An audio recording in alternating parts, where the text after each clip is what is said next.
Sex, the favorite topic in our modern world, which is obsessed with sex and sexuality because it is unsatisfactory and most of the time absent from most of the people's lives, particularly the majority of men.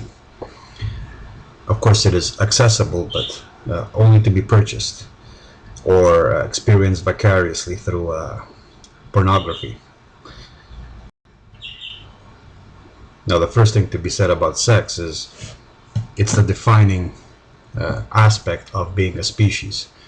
A species is a group, a population group, which has evolved the capacity to share genes. And through this sharing of genes through time, have developed similar behaviors and appearances, of course.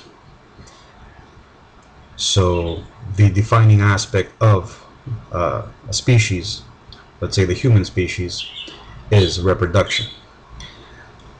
Because sex is a reproductive method. It has no other purpose. It doesn't evolve. Well, it acquires other purposes later on through human intervention, and because everything continues to evolve, but its original purpose is to propagate a species, and it develops for this reason two specialized types, a male and a female. Outside of reproduction, masculinity and femininity have no meaning. In fact, the human species outside reproduction has no meaning. For instance, if you claim to be above sex or have given up sex, then your identification with the human species is a tenuous one at best. All you can do is refer back to your past, where reproduction is present, and it's what determined you, it's what brought you to life. If we imagine a future, a possible future where reproduction is no longer necessary or is attained through other means, then we can no longer talk about, first of all, male or female, and secondly, we cannot talk about species. Once you identify with the term male or female, and this is true for both the MRAs and the feminist movement, then you accept, in essence, in fact, the role ascribed to this specialized type, because it has no other meaning outside of this role. Now, I'm not saying people should have kids or anything. I'm just saying this is why sex evolved. This is why the male and the female type evolved. And this is why the species, or a species, exists. And we can see this, the function of sex, in the evolution of species and the splintering off of species. For example, in order for a species to splinter off from a common origin, there has to be a period of genetic isolation, meaning that a population group has to have no contact with the main population group for a period sufficient to create a different variety of life.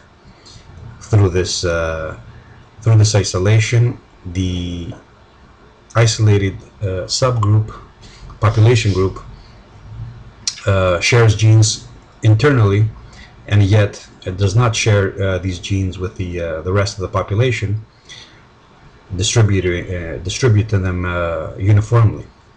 Therefore, it begins to with the effect of the environment upon the process and upon them, they begin to divert from the original. For instance, we see this partial diversion in the division between horse and ass, whereas the horse and the ass can still reproduce, since the diversion was not sufficient to create a complete split. What they produce, the mule, is infertile, because the period of genetic isolation was sufficient to create a diversion big enough for there to be no true genetic mingling. So in fact, when we talk about race or breeds of a species, we are talking about a period of genetic isolation in the past, which went down the road towards a split from the main body or from other populations, but perhaps was not sufficient or long enough to create a total split.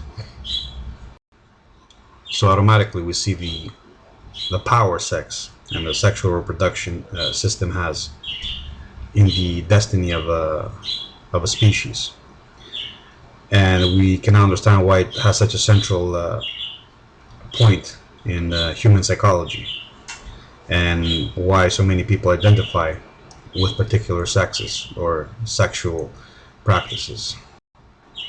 Any diversion from this original role of reproduction is a later development, and might be an evolution of the sexual act itself, where it's applied towards social conventions,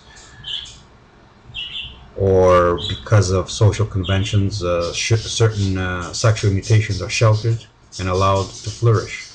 For instance, homosexuality, which is a parasitical sexual mutation because it relies on heterosexual reproduction to propagate itself.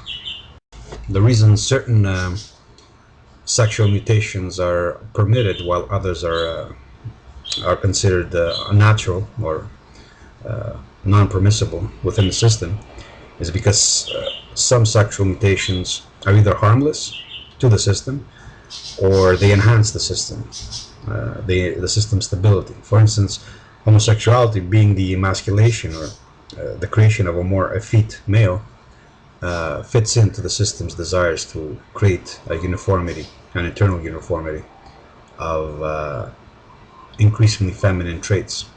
So it's becoming more and more the norm in amongst the heterosexual group. A variation of it is a metrosexuality. In certain species, particularly social species, and more particularly the primates, sex is used for other reasons, like I said, for social reasons. For instance, in the bonobo species, a variation of the chimpanzee, sex is used as a form of stress relief. Instead of conflict, this species has developed a more feminine disposition, and they indulge in mock copulation as a form of hierarchy, establishing the hierarchies, maintaining them, and relieving the stresses associated with communal living. These mock displays are also used by the wolves, again as a form of hierarchy, of display, of dominance. And many have mistaken some of these displays for homosexual tendencies. For instance, when a dominant male mounts another male, he is asserting his authority over it. He is imposing his will upon it. And in the process, he is avoiding direct conflict with it. It's a very symbolic gesture because in sex, the female is the one that capitulates, in effect accepting the male's intrusions upon her being, into her being, and the male is the one that asserts his will, imposes himself upon the female. And the entire heterosexual reproductive system is based on the female's tolerance. We see it in the fertilization process, where the female's autoimmune system has to be tricked, essentially, so as to accept a foreign body within her being and gestate it for a period of time. In order to accomplish this, the evolution has developed some very clever tactics where the autoimmune system is tricked, but also another tactic is the emotion of love itself, which is a form of mental inebriation, or lust, you can say, which is the more primal form of love, associated with in the amongst the Greeks with eros, the lustful love. Not so much with agape, which was more the rational type of love, and it was mostly associated with friendship. But there was still, even in agape, a homoerotic, an erotic element to it. We mustn't forget that sex springs out of natural processes, natural forces. It doesn't come out of the ether, it doesn't magically appear. No God creates it. It is a consequence of natural forces interacting. Therefore, the two types, the male and the female, are linked to these natural forces. That is, there's an organic element to even the idea and the concept of masculinity and femininity. In the same way, just to go off a bit, all cultures are based upon these same natural processes, and they don't just come out of nothingness, the void. They are rooted in natural processes, and they bear the stamp of these natural processes. In brief, the male is a resistant force, a resistance to increasing entropy, whereas the feminine is an abandonment, a return to the flow, if you will. And this is why it is so malleable and so much preferred by the system itself, because it is non-resistant. Male is ordering, female is disordering.